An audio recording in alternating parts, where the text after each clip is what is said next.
everyone. Welcome back to another episode of the Personal Growth Talks podcast. I'm your host, Jason, and joining me today is the wonderful Julia.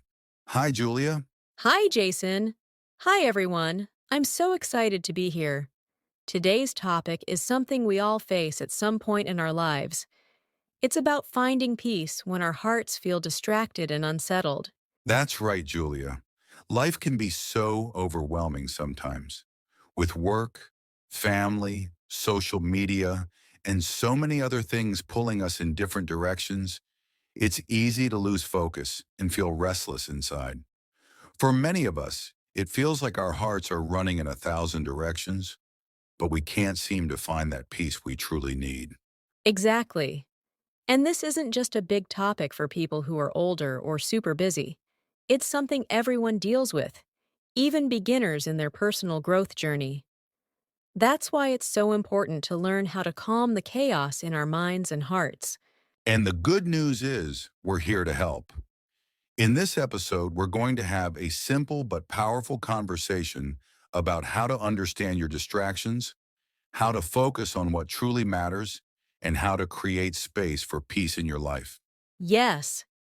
And if you're just starting out on this journey of personal growth, don't worry.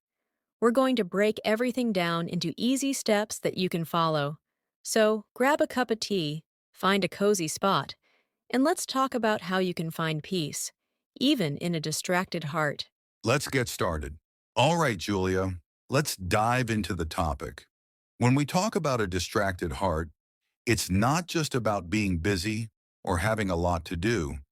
It's about that feeling of being pulled in so many directions that you lose your sense of calm and focus. Does that sound familiar? Absolutely, Jason. A distracted heart often means we're carrying a lot of worries, responsibilities, or even unnecessary thoughts that don't let us fully enjoy the present moment. It's like having a noisy room in your mind where you can't hear your own thoughts clearly. That's a great way to describe it. And distractions can come from anywhere. Work deadlines, family expectations, social media notifications, or even comparing yourself to others.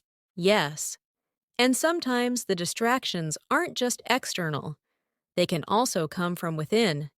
Things like overthinking, self doubt, or fear of failure. When these inner distractions pile up, they make it harder to focus on what really matters. Right, and I think it's important to point out that being distracted doesn't mean you're doing something wrong. It's natural.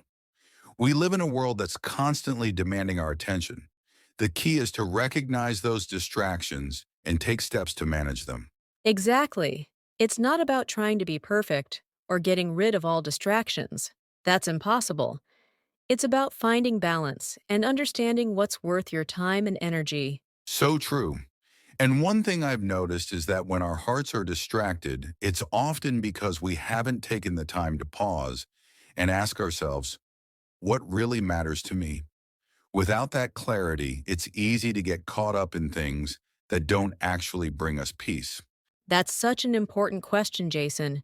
And once we understand what's causing our distractions, we can start to work on finding solutions. But before we get to the solutions, let's talk a bit more about the common causes of distraction. Great idea, Julia. Let's give our listeners a clear picture of where these distractions come from so they can relate and start reflecting on their own lives. Now that we've talked about what a distracted heart is and where those distractions come from, let's get to the part everyone is waiting for: how to find peace. Julia, let's break it down into simple steps our listeners can follow. Absolutely, Jason. Finding peace doesn't happen overnight, but with small, consistent actions, anyone can do it. Let's start with step one. Identify the distractions. Right. You can't solve a problem if you don't know what it is. So take a moment to reflect. What's pulling your attention away? Is it your phone? Too many commitments? Or maybe it's overthinking about the future or the past. Exactly. A good way to do this is by keeping a distraction journal. For 1 week, write down the things that make you lose focus or feel restless. This will help you see patterns and understand what's really going on. That's such a practical tip. Let's move to step 2. Create a calming routine. This is where you intentionally make time for activities that relax your mind. For some, it might be meditation, deep breathing, or even journaling. For others, it could be a walk in nature or listening to calming music. I love that, Jason. And it doesn't have to be complicated. Even 5 minutes of mindfulness or quiet reflection can make a big difference in calming a busy mind. Exactly. Now on to step 3. Prioritize what truly matters. We all have limited time and energy, so it's important to focus on the things that align with our values. Julia, how can someone figure out what matters most? A great way is to ask yourself, what brings me joy? What helps me grow? What makes me feel fulfilled? When you focus on those things, it's easier to let go of distractions that don't serve you. That's such great advice. Step 4 is to build small habits that help you stay focused. For example, setting a specific time each day to check emails or social media can prevent constant interruptions. Yes, another habit could be starting your day with intention. Before you do anything else, take a moment to plan your day and set one or two priorities. That way, you're in control instead of letting distractions take over. And remember, finding peace isn't about perfection, it's about progress. Start with small changes, and over time, they'll add up to a more peaceful and focused life. Exactly, Jason. And don't forget to be kind to yourself during this process. Some days will be harder than others, and that's okay. The key is to keep going. Absolutely. So to recap, the 4 steps are: identify your distractions, create a calming routine, prioritize what truly matters, and build small, focus-friendly habits. That's right. If you take these steps one at a time, you'll start to feel more peace in your heart and mind, even in today's busy world. All right, Julia, we've talked about the practical steps to finding peace. Now let's bring it to life with some real examples. I think stories help make these ideas more relatable. Would you like to start with one? Sure, Jason. I remember a time when I felt completely overwhelmed with distractions. I was juggling work, personal projects, and trying to stay active on social media. It felt like my mind was always racing, and I couldn't focus on anything. That sounds exhausting, Julia. What did you do to handle it? Well, the first step was realizing how much time I was spending on my phone, especially scrolling through social media. I decided to create a simple routine. Every morning, instead of reaching for my phone, I spent 10 minutes journaling and listing 3 things I was grateful for. It didn't seem like much at first, but over time, it really helped me start my day with a calm and clear mind. That's such a great example. Sometimes it's the small changes that make the biggest difference. For me, I had a similar moment during a particularly stressful project at work. I found myself working late nights and constantly worrying about meeting deadlines. My mind was so distracted that I couldn't even enjoy my free time. I can relate to that, Jason. What helped you turn things around? I realized I needed to prioritize what truly mattered. I started setting boundaries, like not checking work emails after 8 p.m., and spent 15 minutes each night meditating. This gave me the mental space to relax and let go of unnecessary worries. That's such a powerful example, Jason. It shows how setting boundaries and taking small steps can really help. I think many of our listeners can relate to feeling overwhelmed by distractions, whether it's work, social media, or just life's daily stress.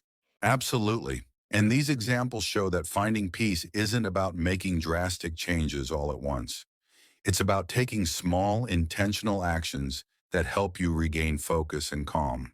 Exactly. So, to our listeners, if you've ever felt distracted or restless, know that you're not alone. And if Jason and I can find ways to manage it, you can too. That's right.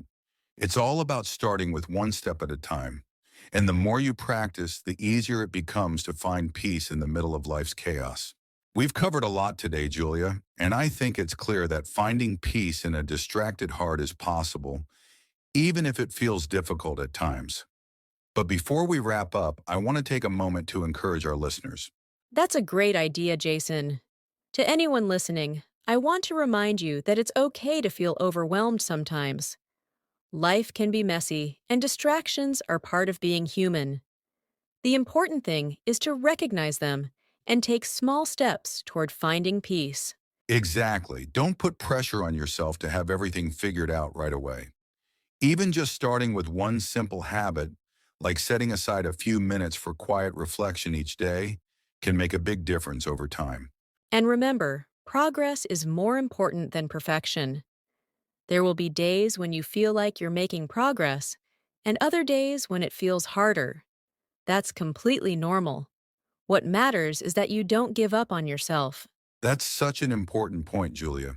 And I want to add that finding peace doesn't mean your life will be free from challenges or stress. It means you'll have the tools and mindset to handle those challenges with more calm and clarity. Yes. And even when things feel tough, remind yourself that you're capable of growth. You're stronger than you think, and every small step you take brings you closer to the peace you're looking for. So take a deep breath, reflect on what we've talked about today, and give yourself the gift of peace, one small action at a time.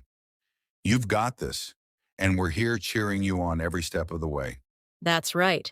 You're not alone in this journey. Keep going, keep growing, and remember, peace starts with you. Beautifully said, Julia. All right, let's move on to our final thoughts and wrap up the episode. All right, everyone, that brings us to the end of today's episode. We hope you found this conversation helpful and that you feel inspired to take steps toward finding peace in your life. Yes. And remember, even small changes can make a big difference. Start by identifying your distractions and building those simple habits we talked about. You've got everything you need to begin your journey to a more peaceful heart. If you enjoyed this episode, we'd love to hear from you. Let us know your thoughts in the comments below. What steps are you planning to take to find peace? Or share your own tips. We'd love to learn from you. And don't forget to subscribe to the Personal Growth Talks podcast so you don't miss any of our upcoming episodes. We've got more amazing topics and practical advice to help you on your journey of personal growth. That's right, and if you found this episode valuable, please give it a thumbs up and share it with your friends. Let's spread the message of peace and growth to as many people as possible. Thank you so much for spending your time with us today. Remember, peace is a journey, not a destination. Take it one step at a time, and you'll get there. We'll see you in the next episode. Until then, stay calm, stay focused, and keep growing. Bye for now. Bye, everyone.